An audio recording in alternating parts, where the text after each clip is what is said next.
విజయవాడలో అత్యంత భక్తి శ్రద్ధలతో జరుపుకునే పండగలలో గుణదల మేరీమాత తిరునాళ్లు ఒకటి. దీనిని గుణదల మాత ఉత్సవాలని కూడా పిలుస్తారు. ప్రతి ఏటా ఫిబ్రవరి 9, 10, 11 తేదీలలో ఈ వేడుకలు అత్యంత వైభవంగా జరుగుతాయి. సుమారు 100 ఏళ్ల క్రితం అంటే 1924లో ఇటలీకి చెందిన మిషనరీల ద్వారా ఈ కొండపై మేరీమాత విగ్రహాన్ని ప్రతిష్ఠించడం జరిగింది. 1933 నుంచి ఈ ఉత్సవాలు అధికారికంగా ప్రారంభమయ్యాయి. లోకరక్షకుడైన యేసుక్రీస్తు తల్లిగా, కరుణామయిగా మేరీమాతను కొలుస్తూ ఈ వేడుకలు నిర్వహిస్తారు. ఏడాది పొడవునా తమను చల్లగా చూసినందుకు, కోరిన కోర్కెలు తీర్చినందుకు కృతజ్ఞతగా భక్తులు ఈ మొక్కులు చెల్లించుకుంటారు.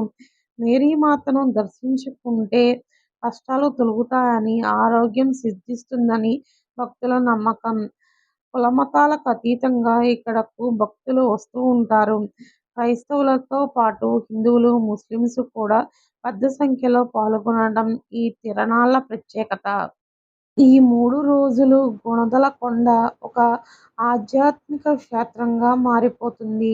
భక్తులు తలనీలాలు సమర్పించడం, కొవ్వొత్తులు వెలిగించడం, కొండపై ఉన్న మాత విగ్రహం వరకు మోకాళ్లపై నడుస్తూ వెళ్లడం వంటి మొక్కులు తీర్చుకుంటూ ఉంటారు. ఇక్కడ ఇచ్చే ప్రసాదాన్ని భక్తులు ఎంతో పవిత్రంగా భావిస్తారు.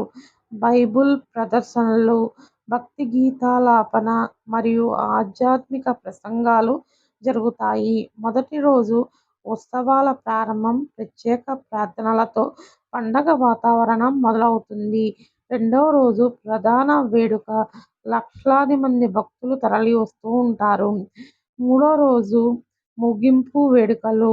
లోదర్ మాత పండగ రోజైన ఈ రోజుతో ఉత్సవాలు ఘనంగా ముగుస్తాయి. ప్రస్తుతం 2026 ఫిబ్రవరిలో ఉన్నాం కాబట్టి ఈ ఏడాది తిరునాళ్లు ఇప్పుడు ముగిసే ఉంటాయి లేదా చివరి దశకు వచ్చి ఉంటాయి.